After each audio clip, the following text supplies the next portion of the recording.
Come on. In an effort to keep this authentic, I had to get my Fender keyboard amplifier out of storage so we can mic it. Hi everybody, I'm Studio Hermit Ed.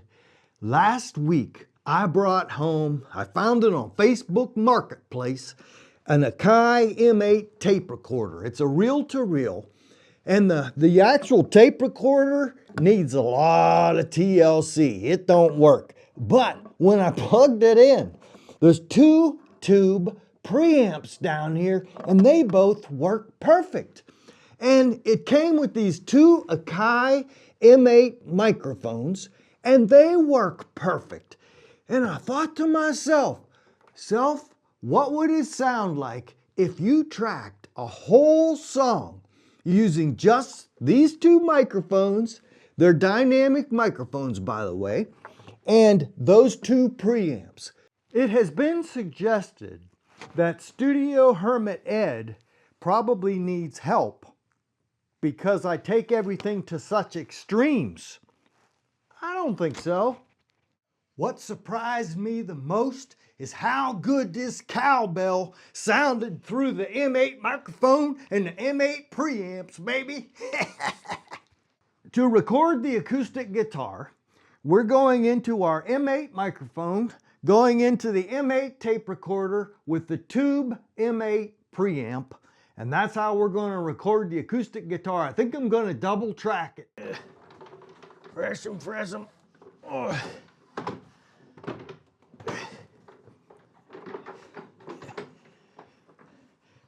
I had to manufacture some microphone holders for these.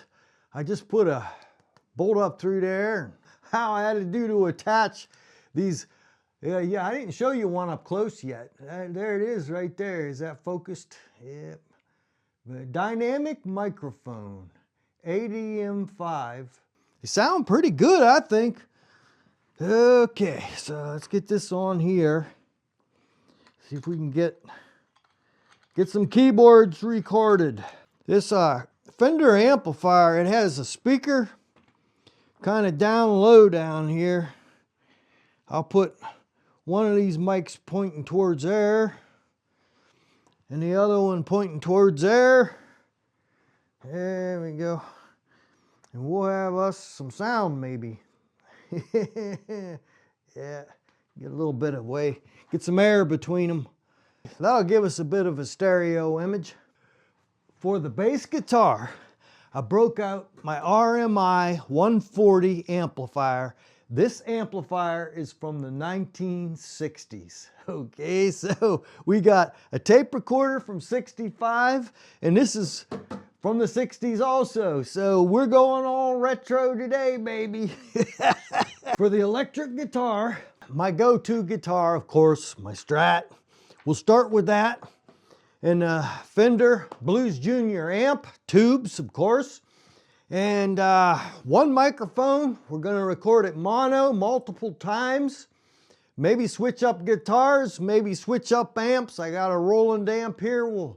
That's how we'll record the guitars. We're in the drum room, and I had to bring the Akai M8 tape recorder in with us. Tell you why. It has the two preamps built into it, and they're tubes from 1965. And the microphones, they have an attached cord. It looks to be only about 6 foot, okay, or something like that. So I had to bring a tape recorder in here. But the M8 microphone on my left is exactly 44 inches from the center of the snare. And the M8 microphone down here to my right, it's exactly also 44 inches to the center of the snare. So at least I'm hoping to get the snare sound somewhat in the middle of the stereo field. M8 kick sample. M8 snare sample.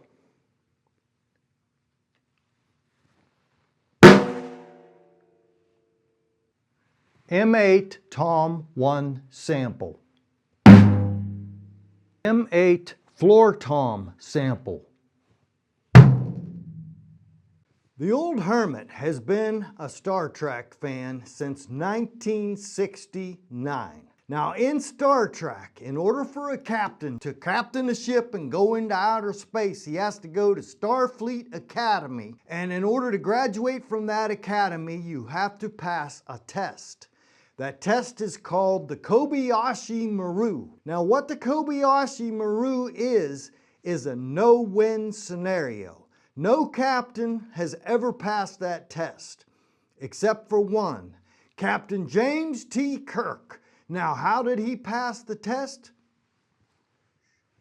He cheated. That's how he passed the test. He cheated. Now, when I came up with the idea of recording a whole song with just these two microphones, I knew I'd be okay because they sound pretty good, you know, except for one thing I knew I couldn't reproduce, and that's my sub cabinet on the drums. So, did I cheat?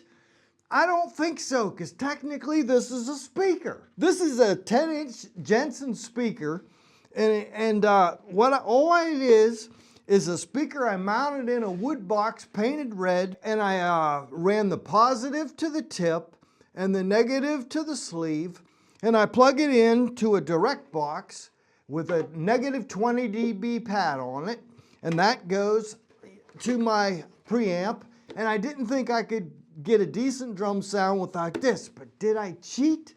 Nah, I don't think so. This is a speaker.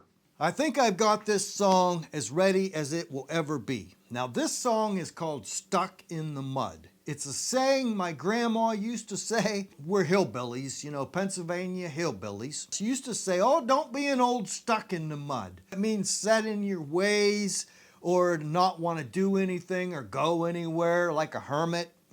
The biggest challenge, all of you know already that do this, was the signal to noise ratio. Now on the tube amps, it's really not too bad, one go around of it. But it's accumulative. And then you throw a couple guitar amps in there, and especially my RMI bass amp. I had to do a lot of aggressive editing in between the sound bites to get rid of some of the noise. I did the best I could with what I had. I accomplished the goal that I wanted to for this week.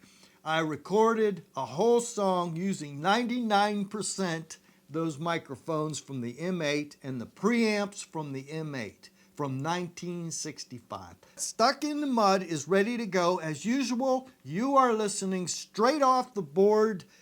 Matrix 1 and 2 are going to my camera, and I added a lot more analog gear and a lot more noise. You know that, but that's part of this game, all right, that we play with. But I did the song and dance with the signal to noise ratio, and I believe I'm ready to go. So let me turn off this lapel mic, and we will see here in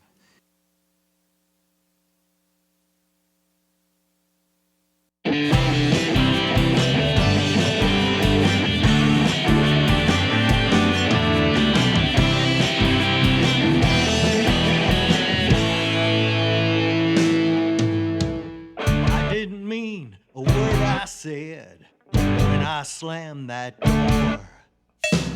Going down this familiar road, I think I've been here before. One wrong turn in two-wheel drive, and I'm a sinking deeper. These wheels are going round, but I'm going nowhere, 'cause I'm stuck in the mud again with you. In the mud again, and I don't know what to do. Yesterday I kept my mouth shut, we were cruising along. Last night I don't know what, but I must have said something wrong. You're giving me that evil eye, cold as ice, and I don't know why. Looks like I'm stranded here. I think I need a four-wheel drive. I'm stuck in the mud again with you. Yes, I'm stuck in the mud again, and I don't know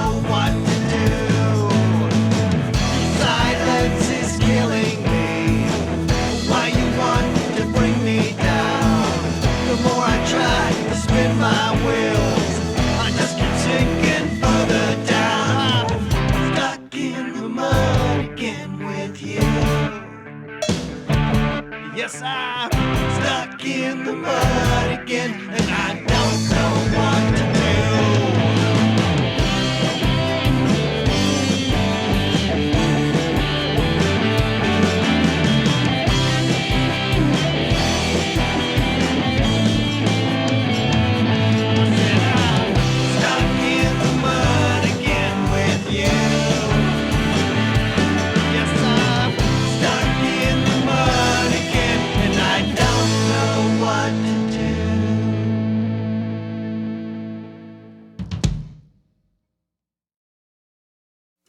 Okay, that was Stuck in the Mud. I sure had a blast doing all this week. So did you notice every now and then when that snare hit on the right microphone, man, it distorted the crap out of them tubes. I left that in there. I could have edited it out, but I didn't. It's all part of, back in the day when they recorded stuff, man, they had to be so careful, with analog, between the signal noise ratio and those distortions. Every now and then you don't know when those tubes are going to get extra power or whatever. I don't know. I mean, I've got a scrubber back there, but Stuck in the Mud, that was fun. What can I say? We recorded a whole song through my M8 microphones and the M8 tubes, preamps.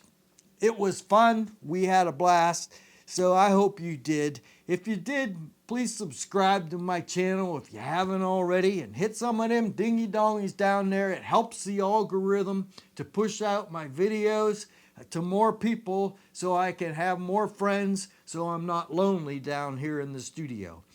Thank you for being here and hanging out with me today. We'll go out with this song. M8 microphones, 1965. Hey, we'll see you next week. Next week is kind of special. I think I have a Christmas song ready to go for you. Ed wrote a Christmas song. So you're going to want to be here next week. Maybe I'll put it up early, like Wednesday or something. See you next week. Bye-bye.